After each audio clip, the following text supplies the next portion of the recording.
Aula de soterologia. Hoje vamos falar sobre o alcance da salvação. Assim como o pecado atingiu toda a estrutura do ser humano, corpo, alma e espírito, assim também a salvação alcança o homem integralmente. Para um grande mal, o maior dos remédios. A Bíblia diz em 1 Tessalonicenses 5,23: E o mesmo Deus de paz vos santifique em tudo, e todo o vosso espírito, alma e corpo sejam conservados irrepreensíveis para a vinda de nosso Senhor Jesus Cristo. Para o corpo, a salvação garante glorificação, mas a nossa cidade está nos céus, de onde também esperamos o Salvador, o Senhor Jesus Cristo, que transformará o nosso corpo abatido para ser conforme o seu corpo glorioso, segundo o seu eficaz poder de sujeitar também a si todas as coisas. Para a alma ou espírito, a salvação proporciona o perdão. Antes, sede uns para com os outros benignos, misericordiosos, perdoando-vos uns aos outros, como também Deus vos perdoou em Cristo. E vivificação, porque está escrito: e vos vivificou, estando vós mortos em ofensas e pecados. Então a primeira parte da nossa aula de soterologia é para nós podermos aqui falar sobre o alcance da salvação. Plano de aula, tá bem? Falar sobre o alcance ontológico, depois falar sobre o alcance cosmológico e o alcance escatológico.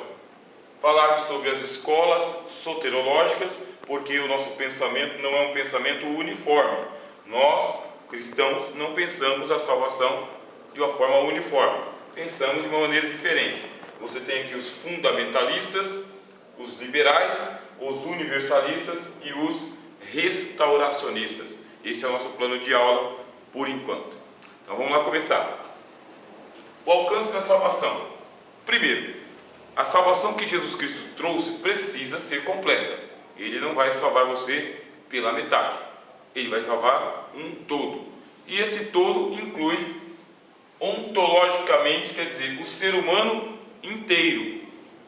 Existe uma divisão na antropologia cristã que pergunta o seguinte: o homem é feito de quê? E aí existem os dicotomistas. Dicotomistas, eles vão ensinar que você é material e imaterial. Material, teu corpo de carne. Imaterial, sua alma / espírito. Aí é um dicotomista. Eles não acreditam que a tua alma e teu espírito sejam duas realidades distintas. Acreditam que alma e espírito são sinônimos para o ser imaterial que está dentro de você. Esses são os dicotomistas. Agora, os tricotomistas, eles acreditam que você é um corpo, alma e espírito, e que alma e espírito são duas realidades distintas. São inseparáveis ontologicamente, quer dizer que aonde estiver a alma está o espírito, aonde está o espírito está a alma. São inseparáveis, mas são duas realidades distintas. Para que serve o corpo? Para você ter uma vida biológica, uma vida orgânica e uma vida social. É para isso que serve o corpo. Você tem que ter uma vida orgânica, você tem que crescer, tem que ter uma vida biológica, tem que ser uma vida saudável, viva, e tem que ser uma vida social, você se comunicando com as pessoas e com o mundo. Para isso você precisa de um corpo. E para que você precisa de uma alma? Para ter um autoconhecimento, para você sondar a si mesmo, ter uma consciência, ter os seus sentimentos, os seus pensamentos, e tudo isso está na sua alma. E para que você precisa de um espírito? Para você ter noção da eternidade, pensar na vida eterna e pensar em Deus. Aí é um pensamento tricotomista: corpo, alma e espírito. A gente não vai entrar na discussão se os dicotomistas estão certos ou os tricotomistas, porque a discussão está em aberto. É uma aula de teologia sistemática. Mas o importante para nós é entender que a salvação de Jesus é uma salvação ontológica. Antes de você pensar em qualquer coisa, é uma salvação para os seres humanos. O autor aos Hebreus, por exemplo, fala que Jesus ele não veio salvar os anjos. Ele nem tomou parte na descendência dos anjos. Não tomou parte. Ele tomou parte na descendência dos homens. Por isso, Cristo ele veio fazer uma salvação ontológica do ponto de vista. Veio salvar o que se havia perdido. Quem se perdeu? O homem. É esse que ele veio salvar. E o homem inteiro. Corpo, alma e espírito. Ele veio santificar, glorificar, purificar, exaltar o homem inteiro. Ou salva por inteiro, ou salva nada. Não tem como. Tanto é que a gente já estudou aqui, que na origem da palavra salvação, que é em grego, é sóter, está libertação. Escuta, eu sou seu libertador, vim libertar só o teu braço. Adianta. Só vou poder libertar na tua perna. Adianta. O negócio é o seguinte, eu vou te libertar pela metade. Não adianta, você liberta uma pessoa por inteiro, ou então deixa ela na prisão, onde ela está. Sinônimo de salvação, libertação. Cristo veio para nos libertar, nos colocar em estado de liberdade, que a gente já viu aqui que nós perdemos por causa do acorrentamento ao pecado. Esta salvação ontológica quer dizer, Ele vai salvar a gente, aqui ontologia, Ele vai salvar a nossa consciência. Sua consciência tem que estar livre para você ter um encontro com Deus. Antes de Deus chegar e cobrar qualquer coisa de você, Ele precisa colocar você em estado de liberdade. Porque o homem e a mulher em estado de liberdade, ele pode dar uma resposta para Deus. E qual é a resposta que Deus quer ouvir? Deus quer ouvir a resposta do amor. É a única resposta que Deus quer ouvir do ser humano que foi colocado em estado de liberdade. Ele vai fazer tudo por você, gratuitamente, como a gente já viu aqui, a salvação é pela graça, e agora você vai ter que dar uma resposta para Ele, não é uma resposta de boca, é uma resposta de vida.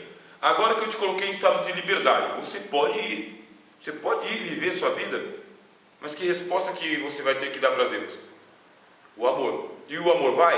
O amor não vai, o amor retorna, ou o amor fica, porque o amor tudo crê, tudo suporta, tudo espera. O amor, ele precisa de amadurecimento. Por isso é a resposta que Deus quer dar. Uma pessoa que está escravizada ao pecado consegue dar uma resposta de amor para Deus? Não, porque tem uma ameaça em cima dele. Escuta, se você não me amar, eu te mando para o inferno. E aí? Sob ameaça, sob coação, qualquer um ama, né? Vou amar, porque senão ele vai mandar para o inferno. Não pode ser assim. Teologicamente, a gente vai compreender que primeiro Deus nos ama, primeiro Deus nos salva, primeiro Deus nos coloca em estado de liberdade, nos libera da condenação da morte, do inferno, nos libera do peso do pecado e fala, pode viver a sua vida. Agora que você está livre, você vem e retorna. Esse é o amor de Deus nos nossos corações. Quando você, ao invés de seguir, você volta. Aí você volta por livre e espontânea vontade. Deu para entender? Tem que ser assim. Agora aquela ameaça, sabe? Se você não obedecer, você vai para o inferno. Se você não fizer isso, você vai para o inferno. Essa ameaça é uma coação. E qualquer resposta que você dá debaixo de coação não é válida nem legalmente. Nem a lei entende que é válido. Você estava agindo sob coação. Tinha uma arma na cabeça. Tinha alguém ali gravando enquanto você estava falando. Mas do outro lado ele estava segurando uma bazuca, porque senão você não falaria. Que é o caso dos terroristas. Deus não pode ser um terrorista ameaçando a gente. Ou me ama ou te jogo no inferno. Vem aqui, por favor. Eu sou escravo do pecado. Se eu quero ouvir que resposta minha? Eu quero ouvir que você me ama. Então, me põe em liberdade. Aí eu vou pensar na resposta que eu vou dar para o Senhor. Aí o Senhor vem e me coloca em liberdade. E agora eu vou pensar na resposta. É imediata a resposta? Não. É uma resposta processual, a longo prazo, durante a caminhada. Deus te liberou para você ir. Você pode ir, porque só o amor vai trazer você de volta. Aí se não for por amor, não vai adiantar nada. Então, por isso que a gente fala que Ele liberta a gente ontologicamente e Ele libera a nossa consciência. Nos libera do peso da culpa e do pecado. Da culpa e do pecado.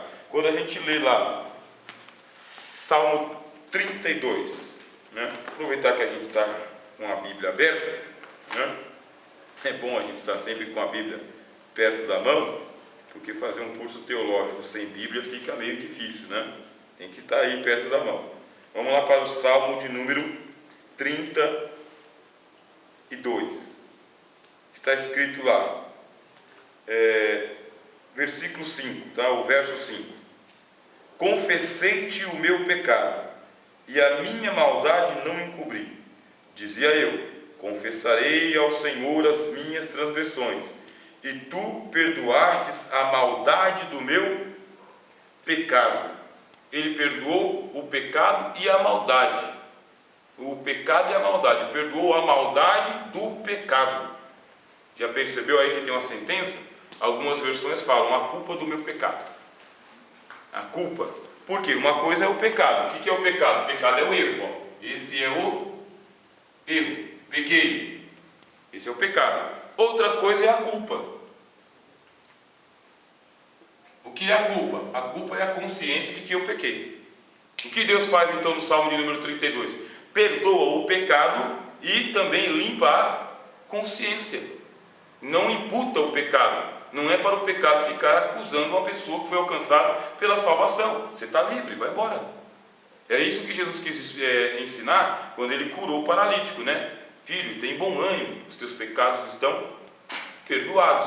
Aliviou a consciência do rapaz, porque na consciência dele, ele estava ali acamado por haver cometido pecados. Aliás, no Novo Testamento, os dois homens que foram perdoados, que foram libertos da paralisia, vocês sabem que foram dois.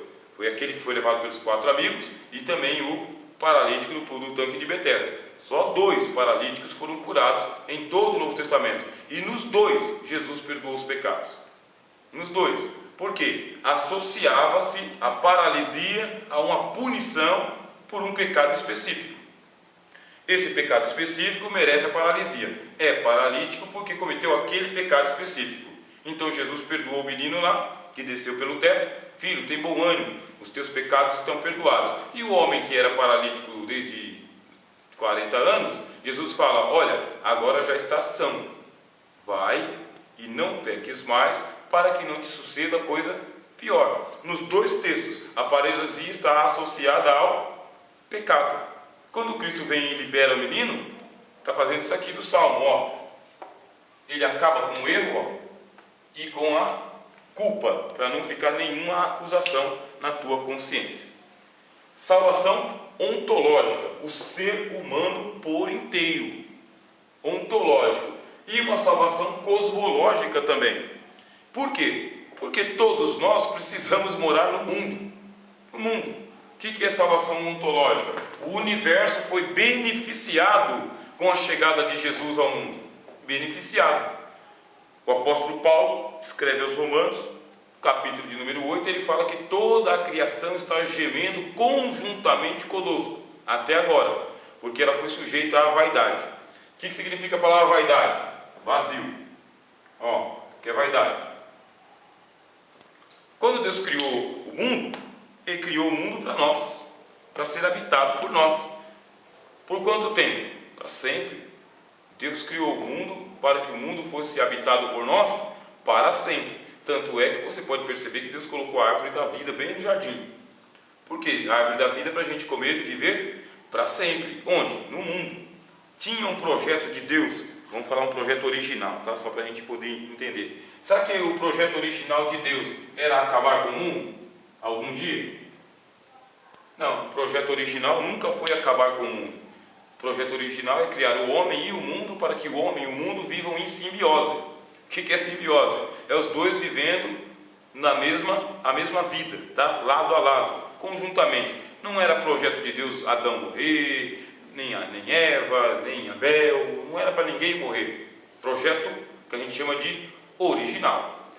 Mas existe a inserção do pecado. Deus, por sua presciência, seu pré-conhecimento, sua previdência, Deus então sabe que o homem vai pecar. Por isso ele determinou um dia de que isso aqui tem que chegar no Z. Um dia vai acabar, por causa do pecado. Bom, nesse meio tempo, entre a queda de Adão e a volta de Jesus, o que aconteceu com a criação? Vazio. Ela perdeu o sentido. Já que eu vou morrer, para que eu tenho que estar por aqui mesmo? Já que tudo vai chegar ao fim. E o universo, disse o apóstolo Paulo, geme conjuntamente com a gente, nós que somos filhos de Deus, que também recebemos o Espírito Santo de adoção. A gente está gemendo e o mundo está gemendo também. Só que a salvação que Jesus trouxe, ela salva o ser humano e qual que é o brinde? Alcança o mundo, o universo. E aqui tem um mistério reservado para nós. Um mistério. Qual que é o mistério? É que Deus vai prolongando o tempo de existência do universo enquanto nós estamos aqui. Nós estamos aqui e nós somos o sal da terra. E nós somos a luz do mundo. Enquanto tiver sal na terra, a terra não vai ser destruída. Não vai ser destruída. Muito pelo contrário. Se nós entendermos a salvação que Jesus trouxe para nós, nós seremos uma bênção para a nossa nação. E eu acho que a gente não entendeu ainda isso. Eu tenho uma séria desconfiança de que nós, povo de Deus, não entendemos a nossa missão restauradora do mundo. E por mundo são as sociedades humanas mesmo. Você pode perceber, aonde o Evangelho chegou, foi pregado, tinha lá uma tribo de índios, e essa tribo aí era uma tribo de canibais, tá? Canibais, estavam comendo uns aos outros, tribo de guerreiros. Chegou o Evangelho, pacificou essa turma toda aí, não vou falar civilizou, tá bem? Eu vou dizer, pacificou esse pessoal, trouxe uma outra ótica de existência para eles, e aí essa tribo de índios começou a passar por um outro processo de vida, de existência. Onde o Evangelho chega, ele chega como sal da terra e ele preserva essas tribos, preserva as sociedades humanas. Agora, se a gente não conseguir fazer isso com o nosso mundo, é por uma razão. Qual delas? Nós não estamos pregando o Evangelho. Ou, se o sal tornou-se insípido, para nada mais presta. Sempre fiquei intrigado, porque Jesus fala o seguinte, ó, bem-aventurados os pobres de espírito, porque deles é o reino dos céus. E daqui a pouco Jesus fala, bem-aventurados os mansos, porque eles herdarão. Aí eu fico encucado. Porque quando Jesus fala reino dos céus, estou tranquilo, vou para o céu. Mas quando ele fala herdarão a terra, opa, isso aí me colocou num contrapé. O que Jesus está falando? Que enquanto tiver um manso no mundo, a terra é preservada. A vinda de Jesus ao mundo beneficia o universo.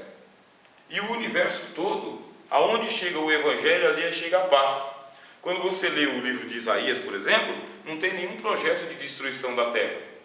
Aliás, o Antigo Testamento não prevê a destruição do mundo. Não prevê. O Antigo Testamento prevê a restauração ou a purificação.